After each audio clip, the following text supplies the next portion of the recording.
All right, you guys, good morning. Happy May 10th, Wednesday, coming to you fully excited for the day, fully present, coming to you full of tremendous levels of gratitude for you guys, for life, for my trip I'm about to take. Super, super stoked on life. So glad you guys are here. Glad you're sharing this space, this time, this energy with us. So what I'm going to do, as always, I'm going to have somebody bring us out on the field. This person's going to bring us out on the field. They're going to rally the troops. They're going to tell us if they had a little bit of advice that they would give themselves in a coaching atmosphere right now, if they're having a one-on-one, and then maybe a word of the day or something that that person's grateful for. So I'm going to look around the room, and this dude has never done this before. He's looking right at me. Jesse, I see you, big dog.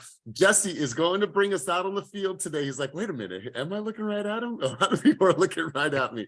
So Jesse, my man, take us out on the field. You're leading the troops into battle, and tell us, if you were giving yourself some coaching advice today, what would you need to hear? And then a word of the day or a sentiment of the day. Let's go, Jesse.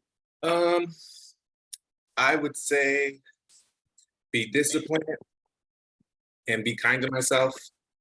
Being new, all things that are happening, slow myself down, take it one step at a time.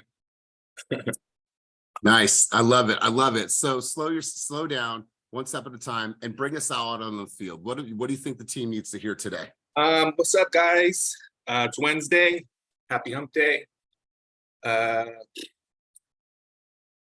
Keep your goals in mind, keep discipline, and keep it moving towards your dream goals. And what's the other thing you say, Elias? Vision. Vision, there you go. The North Star. That's right, brother. Well, I appreciate you. You guys, I want to, before we get started, I want to stop. I want everyone to take all of the energy that they have, all the good juju, all that stuff that we put out to the universe, and I want you to send it over to Romel.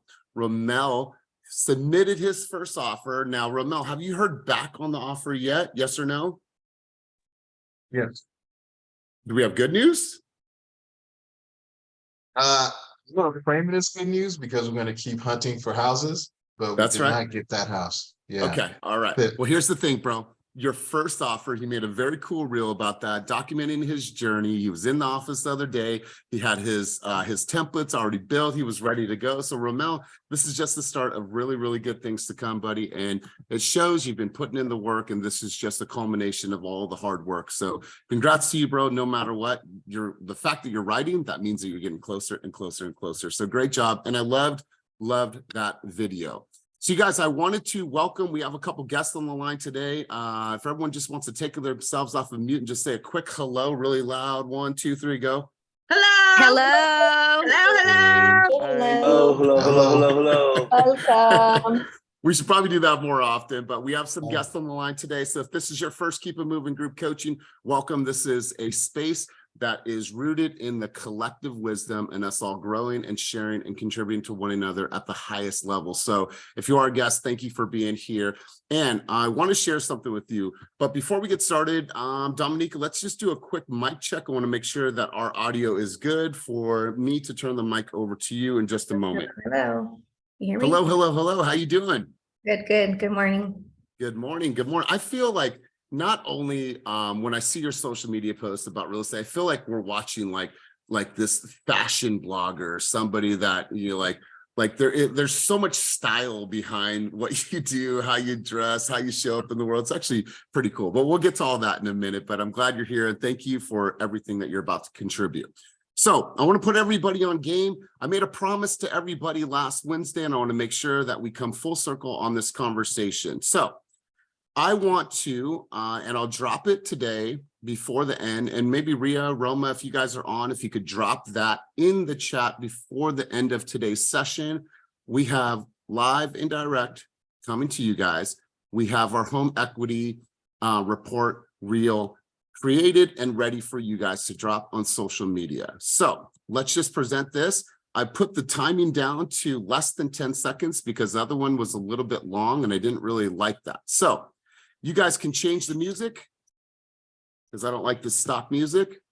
So your home equity report. Now this is going to answer 3 questions. Sorry, let me go back over here. Let me stop that. Sorry. I don't know why it's, all right. And let me just pause it here. One second. I'm coming back. All right. So the home equity report is ready to go. And if I can get this thing just to stop, and I just can't. So let me just pull this up. All right, cool. 1 second, guys. Sorry, bear with me. Bear with me. A little tech difficulty, but we're back. We're back. Let me admit all these people. All right. So I'm not going to play it because it won't convey if I play it on the call right now.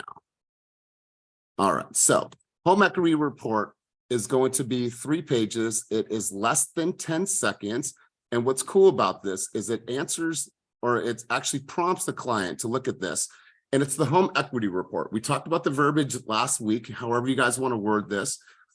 It is the current value of a person's home, the current rent in that area, the mortgage rates and investment opportunities that are available, such as short-term rentals, long-term rentals in the market. And then the last slide is we've got the answers and more. So the way that you position this on social media is like, oh my God, you guys, we just launched a new campaign. It is called the Home Equity Report. It's going to answer these 4 questions. Make sure to DM me the word home so we can set up a one-on-one so I can share the answers to those 4 questions. Man, I'm so excited about this.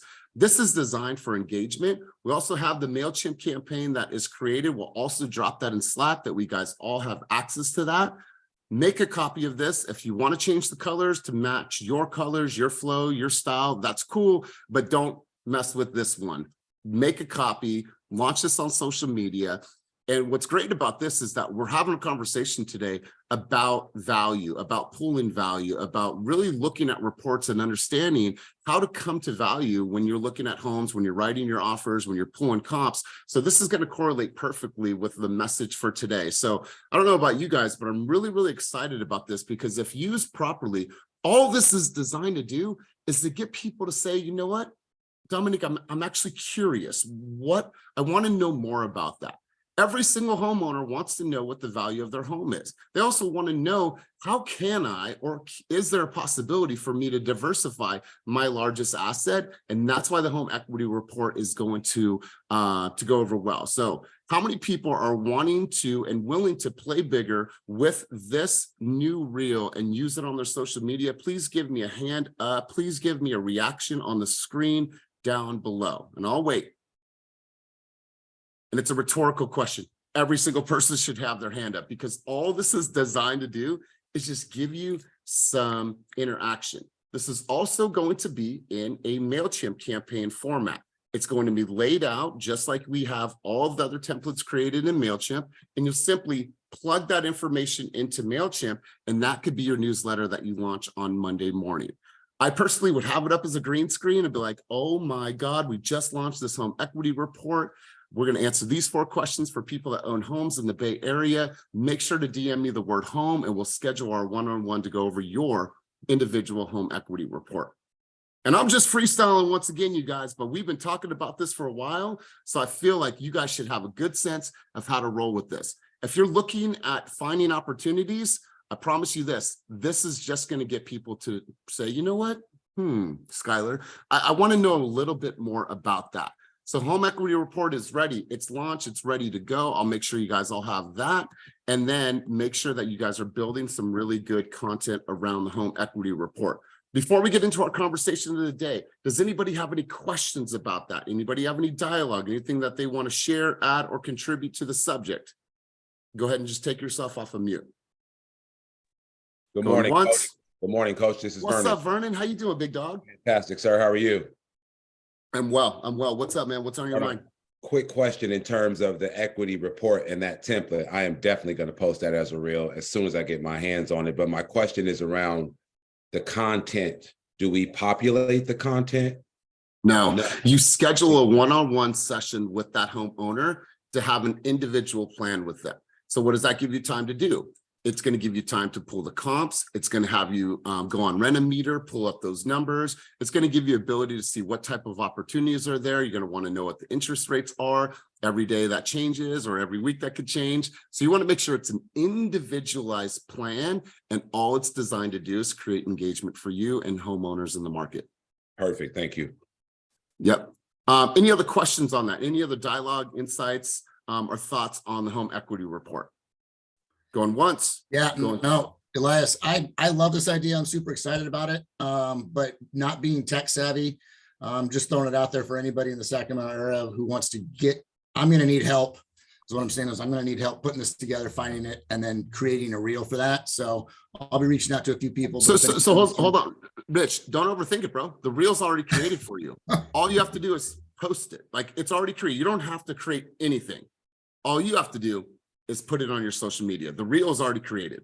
All you have to do said is something about make a green screen like behind me. okay.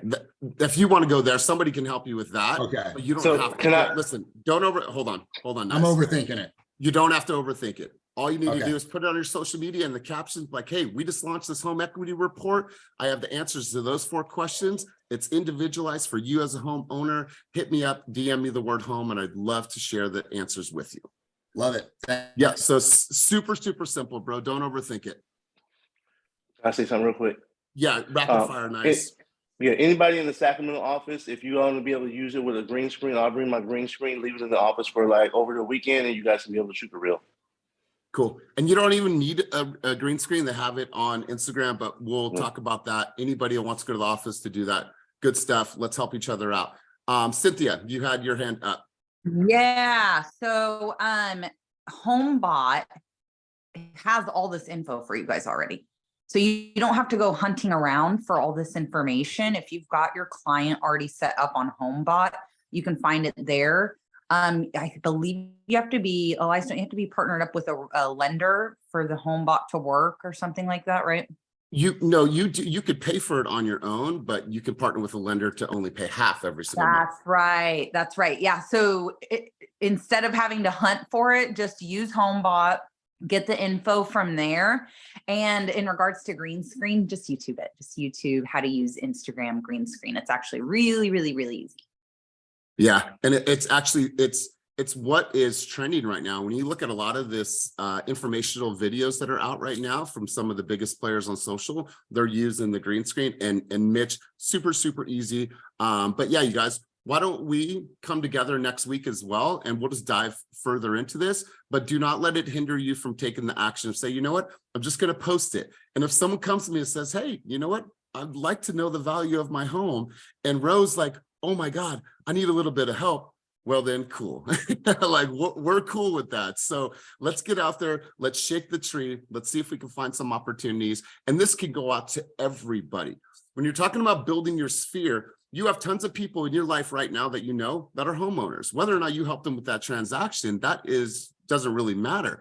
You just launched something that is valuable to consumers that own homes. Now, best case scenario is that this leads to a listing appointment. That's the best case scenario. Worst case scenario is that you just provided great information about their largest asset in their life, and they kept you front of mind because you were there to answer questions and be an advocate for them. So that's the best case and worst case scenario. So all scenarios are actually positive. So let's do this, you guys. Let's dive right in.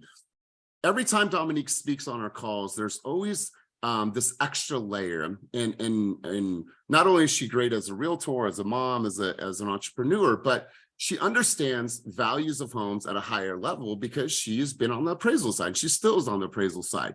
And so when it comes to pulling our comps and really making sure that we are going to write accurate offers based on the data, pulling accurate market reports, she always has so much depth. And so I asked her yesterday, hey, do you want to just go full stream on a session? And so she's like, yeah. So Dominique, I'm really excited about this. Kind of the floor is yours. We can get some Q&A going, kind of talk us through the things that you use right now, your reports, and then yeah, we'll just start there. So I'm really excited to have you. I'm going to give you share screen rights so you can share anything that you have ready to go. But yeah, Dominique, let's just go right in. Hey team, good morning. So I don't have any slides presented because Elias really texted me late in the evening. He was like, would you like to do it? So I was like, yeah, cool, I'll do it. But I think this is actually the perfect time because I told Elias I've got close to about 10 agents within the last few weeks that have called me because either their appraisal didn't meet the contract price or they just don't know where to write or even where to list their listing. So I think right now buyers are being really aggressive in the market, but just because they want to be aggressive, that doesn't mean that you have to guide them to be aggressive. Because, for example, I just did an inspection yesterday in Moraga. It was a condo, a 3-2, and the list price was $695. The contract price is $850. There's no way I'm going to make contract price. Not even like, it's not even going to be 10,000 under. It's going to be like 100,000 under, because the agent let their client write and she didn't guide them on the market. So what I'm going to show you guys today is going to show you how to guide your client so that they don't overpay, because at the end of the day, you want to advocate for your buyer. So I get it. We all want to sell. We all have bills to pay and we want our clients to win, but winning by having them go over 200,000 than what they're supposed to, or 75,000 than what they're supposed to, that's in the end not doing any justice for our client. And sooner than later, when they go to refi down the line, they're going to realize they paid too much. And who are they going to be mad at? Us, because we were the agent that wrote for them. So I'm going to screen share right now, and I'm going to show you got it, you guys. Let's see. I'm going to show you guys how I kind of judge the market. Did it screen share? Yep. Okay, great. Because I have two things going on. Okay, great. So I'm going to do one market, and I'm probably just going to do Fremont. So I will clear this out. Okay, let's do Fremont detached. Well, I'll start over for you guys. How about that? I will clear this off. Okay, so when we are looking, say for instance, somebody wants to, let's say they have a listing coming on in Fremont. You will go to the status and you will click all the boxes: active, pending, sold, expired, and withdrawn. You'll save it. You'll type in your city. And you will say detached, because we're just doing detached to make it simple. And then I'm going to show you guys too how to pick a neighborhood. What was that? Did somebody say something? Okay, I'm going to show you guys how to pick a neighborhood in Fremont. So a lot of people just do a radius. So when they do a radius, it's just like a round thing. And I don't like those. We don't use those, because what that does is if you don't line out your boundaries, you're going to go over a freeway, or you're going to go over a really busy street, and that can get you into a totally different market. So what I like to do is, instead of doing the radius, because say for instance, if I did, let me see if I zoomed into the street. Okay, if I did Mayfield Drive.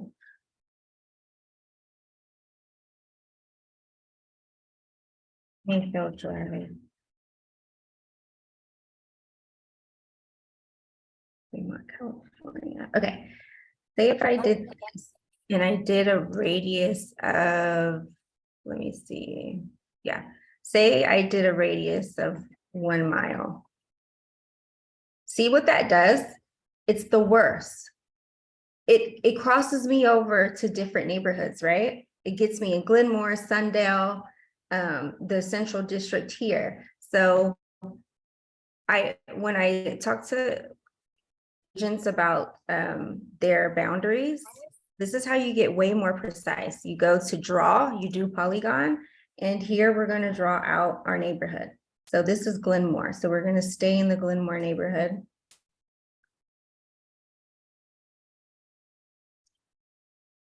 And we're going to go down Fremont Boulevard.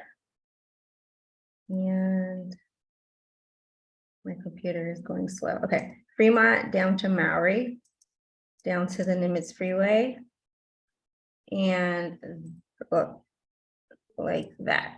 What this does is it gives me a way more precise number, right? So you see how it looks way more clean like this than a 1 mile radius.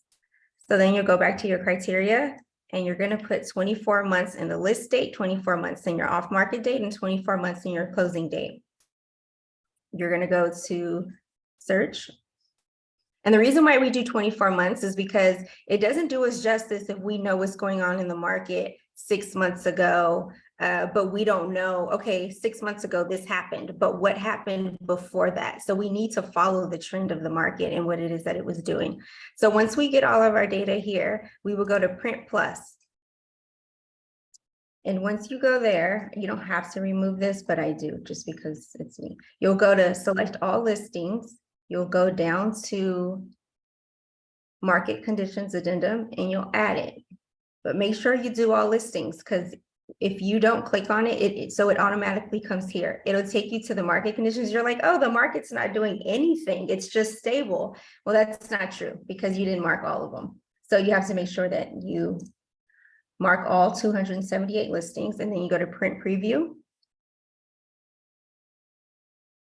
And voila, these are the numbers that you are going to work with to determine either what your client should write at or how much above your client should write at, or what you want to list at. And I use this mainly for listings because what this does is it gives you a very good indication of what the sales price and list price is. So if you see right now, Make that larger at all on your end. let me see, maybe if I Can you download that report and then pull that report yeah, I up? think So I can. perfect. Let's print it.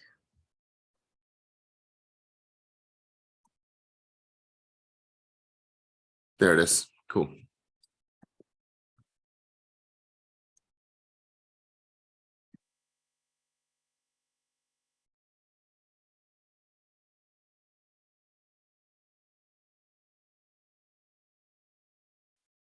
Sorry, it's slow, my computer. I have so many reports on here, I need to. Let's see. There it is. Okay, is that better? Yeah. And then if you could just enlarge that just a scotch. Okay, enlarge it a scotch. We're good though. It looks good. Let's see. Control plus. Control plus. Okay, let's see. Like that or more, like that. Boom. Yeah. Perfect. Boom. Okay, so this is your market conditions, right? So this is taking you within the last 7 to 12 months, 4 to 6 months in your current market. So as of right now, the total number of sales, they've decreased within the last 12 months, which we know that because the market, there's just not that much inventory, right? And back here, when you go back 24 months, you're going to see that it was actually increasing, which makes total sense, right? That's when the market was hot, it was moving, everything was going. Here, you're going to see back 12 to 24 months ago that the median sale price versus list price, they were going over 113%, 108, 115, 114. That's obviously decreased now. So when your clients are saying they want to list their house, way lower, that's not going to quite work in this market, because although it's going above, it's not going above as much as it was prior when the market was super hot. So this is your turn to tell them, look, I get what you want to do. I get the marketing strategy you want to do. However, this is what I feel we should do due to what the market is telling us right now. And this is when you bring this paper out and you show them. And this is going to give them the wow factor, because what it's going to do is it's going to show them you've done your work, you know the market, and they're going to listen to you at that point. This is why they're hiring a real estate agent, because they don't know these numbers. These are the numbers only you know, because you know how to run that data. And then here you're going to see that the median comparable list price, it's going to coincide with this, and you're going to see the median list price and how much it was going up. So we were at 115% sale price to list price. So that's major, that's big, right? And then when you go up here, you're going to see, so we know that the market is definitely have the market definitely has a decreased action going on here. So you'll see decreasing, decreasing, all this is it. And then when you come back here, you'll see all the increasing aspects of the market, right? The sales per month, obviously the sales per month this time around is decreasing. So this is going to give you, you have to look through these numbers and you have to study it. You have to know what it is that it's talking about and how it's moving. Because if you don't know that, if you walk into a listing appointment, then you're not going to know how to combat what the seller is trying to tell you, right? Because they're going to think they know everything by going on Zillow.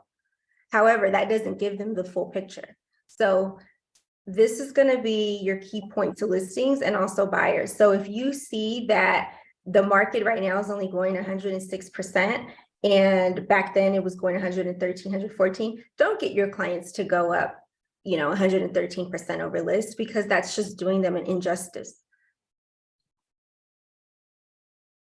Anybody have any questions about it? So Colette had a question, how you got to that form. I'll just I can go back. Okay. We'll do that. And then Daniela had a quick question. How long does it take for the numbers to catch up? And then Dana had a question as well. Okay. So Colette, what I did was when I went to my criteria, I put in all the statuses, and then I put 24 months back on all of these right here. And then I searched it.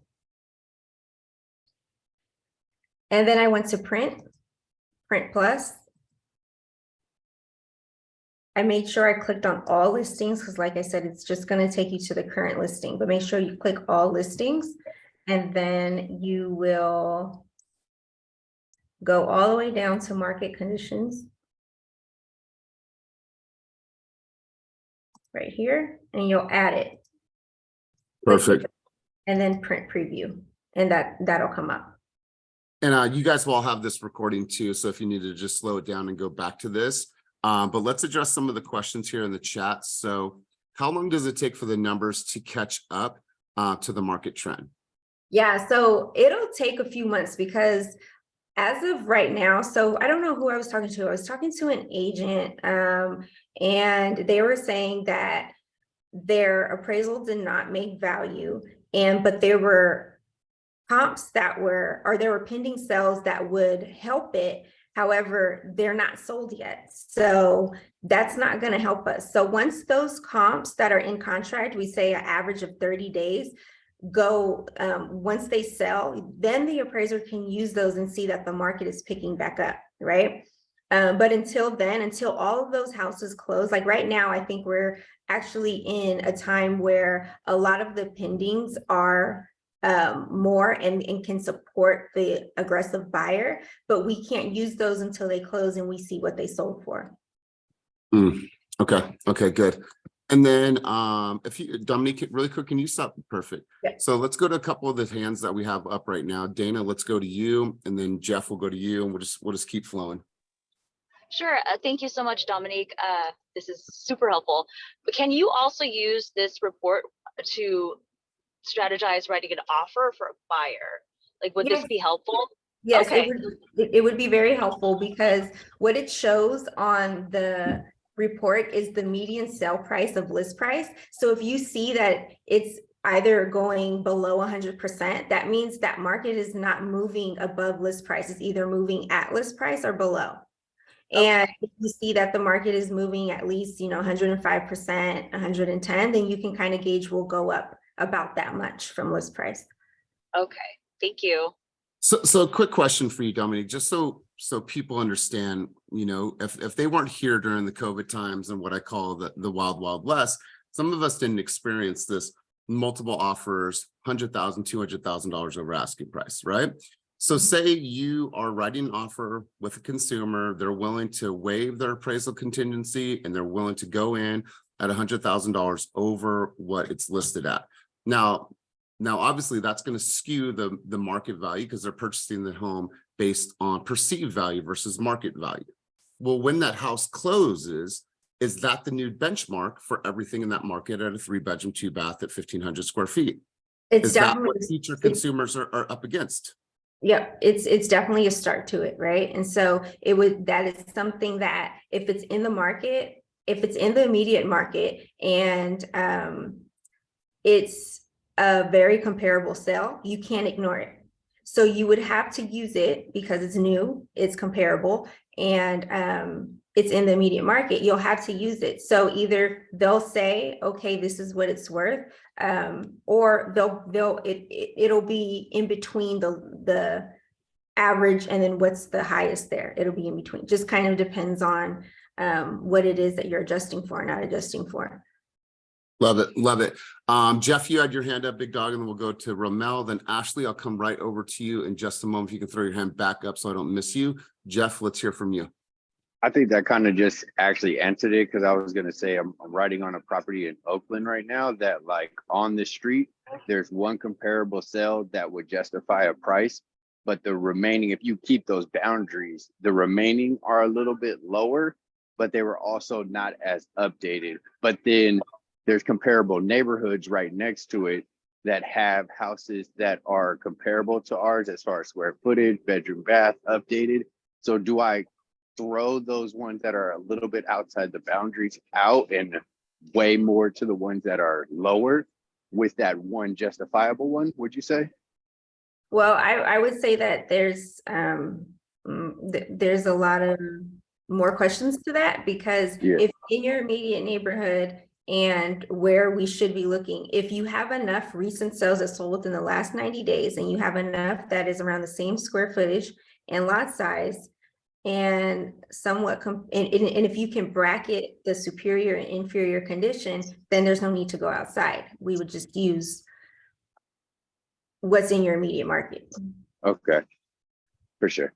Appreciate you.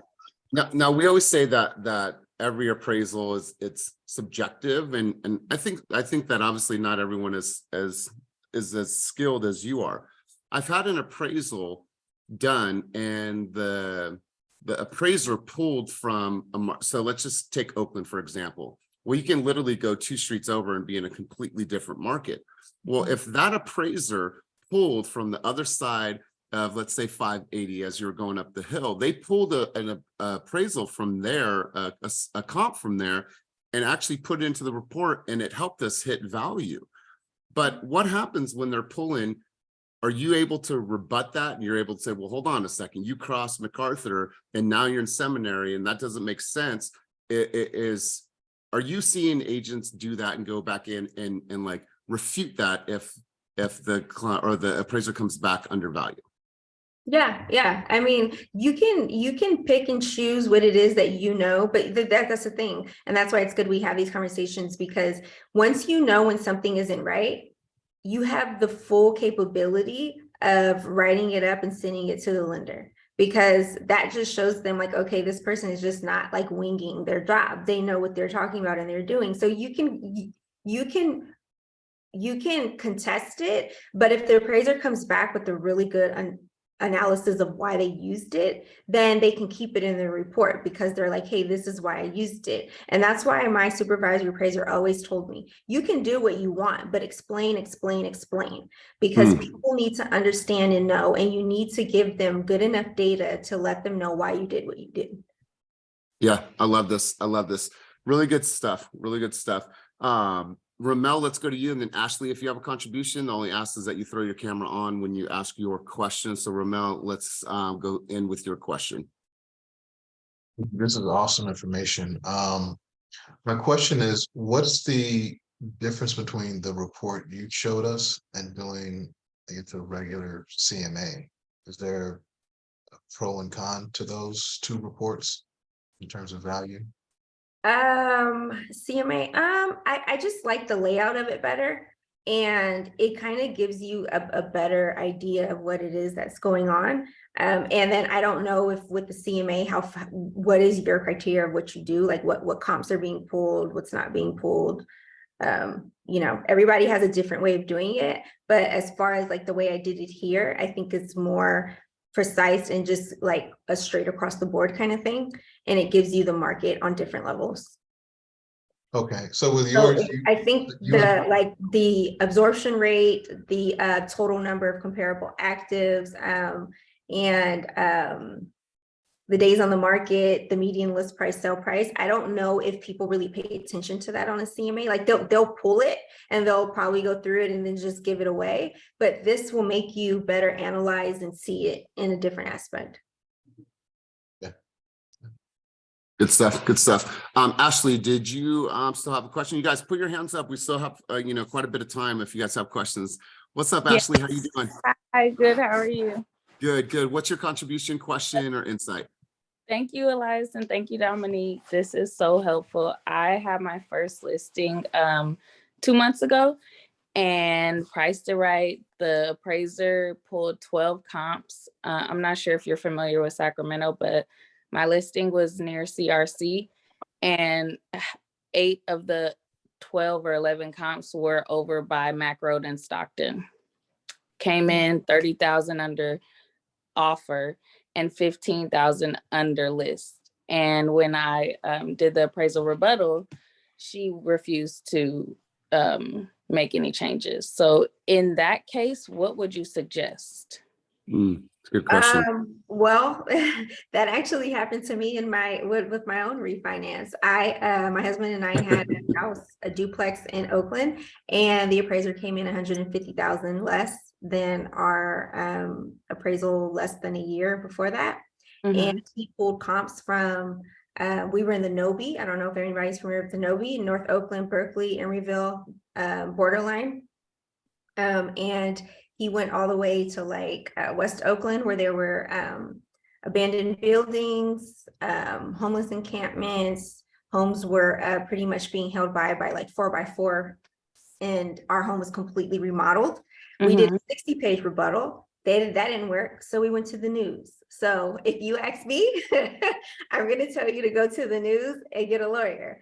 But in that, in a case where you're more talking about a listing side, the most you can do is ask for a rebuttal. What they're going to tell you is that you can't get a second opinion. However, you have every right to get a second opinion, but that's going to have to come from the buyer side. The buyer is going to have to tell their lender, hey, we need a second appraisal. We need a second appraiser to go out there. And at this moment, the way the appraisal world is moving and how there's so much heat on them, the lender's probably more than likely now going to give you a second opinion of value from another appraiser. They refused. So I mean, we closed and we made it work, but I still want to like make a complaint on that appraiser because I'm fairly certain it was discrimination. You can go to the BREA and you can make it on there, and then you can also contact Fair Housing. Okay, thank you. And that's what you did, Dominique, right? And that's how they did a series on this, right? Correct. And we're also we just had a law firm in DC take on our case, and we're moving forward. Good. Now, if they Good for do that she was discriminatory, will my client be able to sue her? Or is it too late since she's closed? You have to prove emotional and some type of monetary damage. Okay, thank you. Good question, Ashley. So I had a question for you, Dominique, in regards to pending. So Jeff is in contract.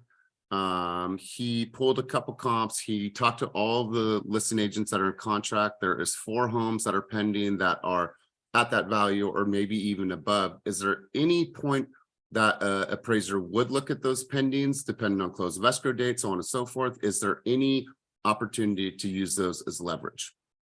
Yeah, so normally we do put pendings in our and actives in our report. And as far as your pending question goes, we usually give those less opinion.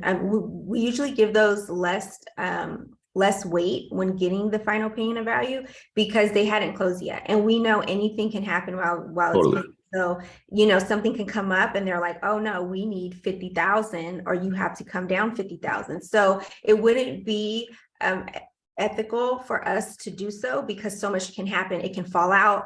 And so if we put a pending in there and we put most weight on it for the final opinion of value because we know because the agent told us what it's pending at, it can fall out of contract the next day after we submit the report. So we put it in there, but it's only for the lender to probably keep tracking. We can't really give it weight. Okay, all right, perfect. And then a couple other pieces of value here, and just looking at some of the notes. ADU, on an average, since ADUs have become such a even more popular thing in our market over the last year, how does that increase the value? Also pools. So when you're looking at comps, people have built an ADU versus the house that has not. How are you deducting, subtracting, or adding value based on ADU? Yeah, so what I do in that given market is I'll pull comps that don't have an ADU and look at the average sale price, and then I'll pull comps that have ADUs and I'll look at the average sale price there, and then there we'll figure out what is the market value for the ADU. So it's different for every market. Some markets is 100,000, some markets is 75,000, and so just kind of depends on the market and how it's moving. Okay, awesome. Melissa Radke, you had your hand up. Let's hear from you. What's your thoughts, contribution, or question on this topic? We've just done this a couple times recently. So if you guys have a buyer and their appraisal comes in low, I mean, obviously you have to refute it, right? But I don't know any, I think I know like one story where that actually worked. Rarely do they reassess their appraisal.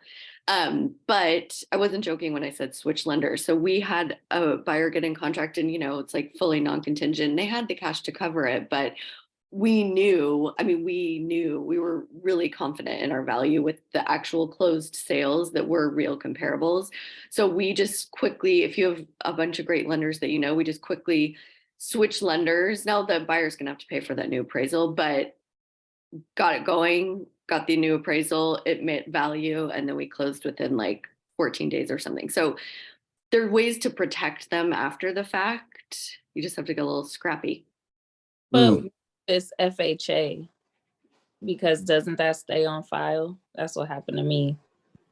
Yeah, the FHA is stickier, isn't it? Well, if it's conventional, sorry. Good question, good insight, good thoughts.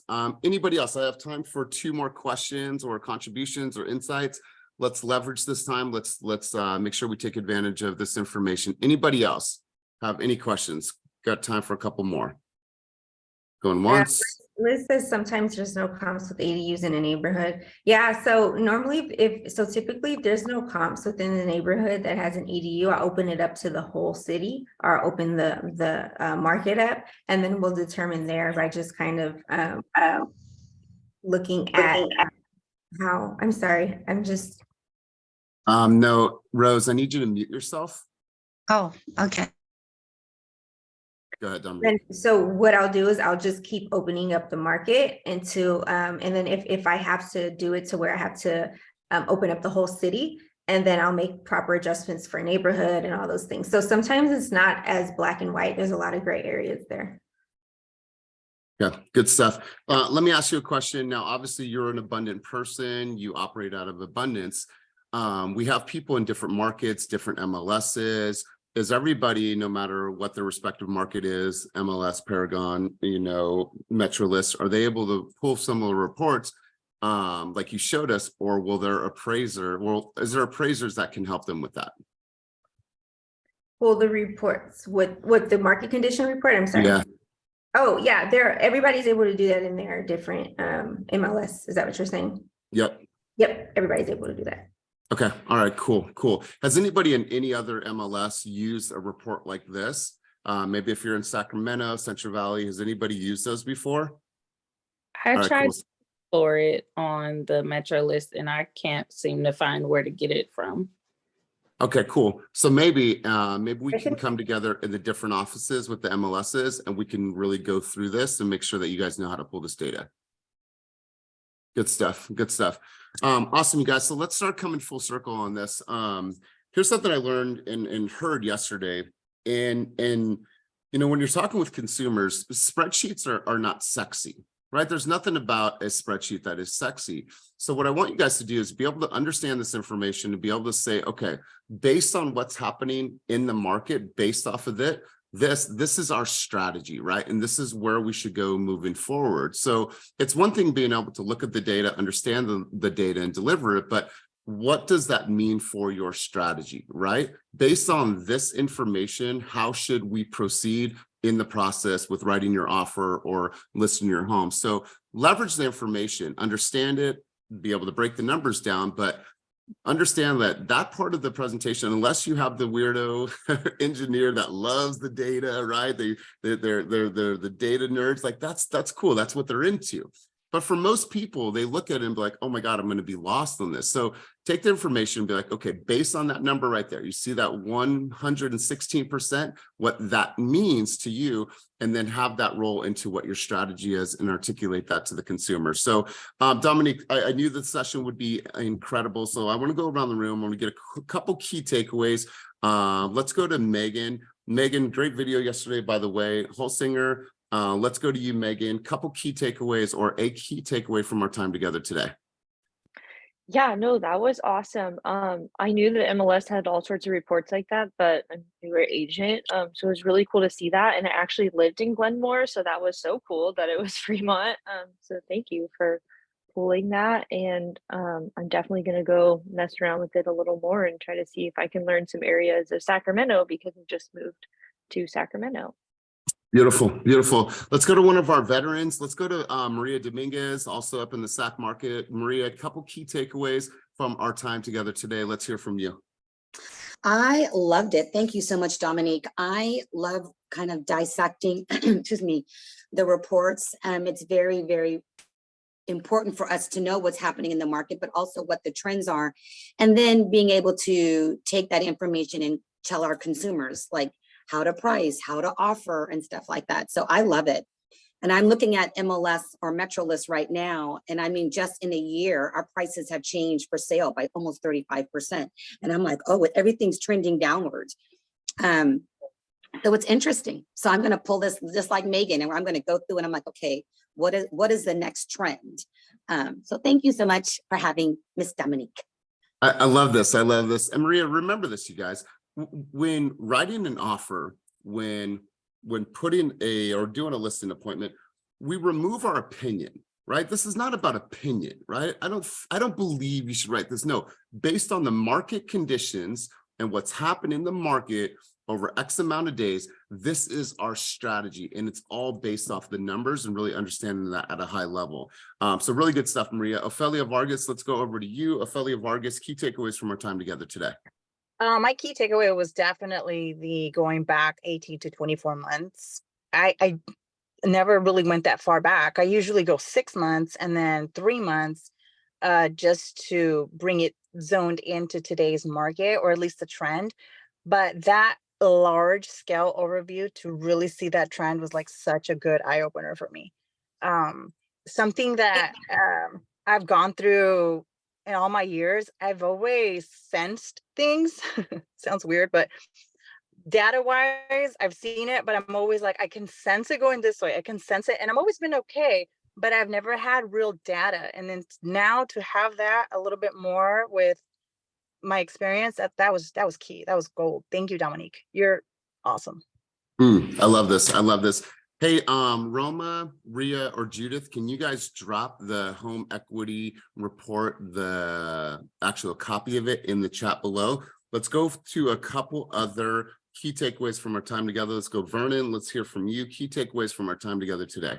Love this, Dominique. Thank you for your talent, skills, and the way that you clearly convey how to leverage those numbers, how to gain access to those reports. I need to figure out how to do that through the Barry's MLS. Not sure how that works, but I am definitely going to figure that out. And just, again, the more information that we have, the more tools in our toolkit, the more deadly we become as a realtor. That is our value proposition. That gives us the competitive advantage, just having this information and being able to articulate it clearly the way Dominique presented it to us. That's going to be the separator, because it seems as if it's tough times. I hear a lot of narratives from some people that I know in the distance that are in real estate, and their perspective of reality in terms of their business is a lot different than most of ours on these calls. And this kind of information are in, tidbits, home equity report, how to look at the market, past, present, or past, immediate, past, and present, right? And being able to convey that, I'm looking forward to really crushing some shit this year with all these tools in my toolkit. So thank you, Dom. Thank you, Coach. Let's go. You got it, brother. Always here for you. So I think Vernon, really kind of sums this up. You have to be able to, at the highest level, be a student of this game. This means that you're constantly reading.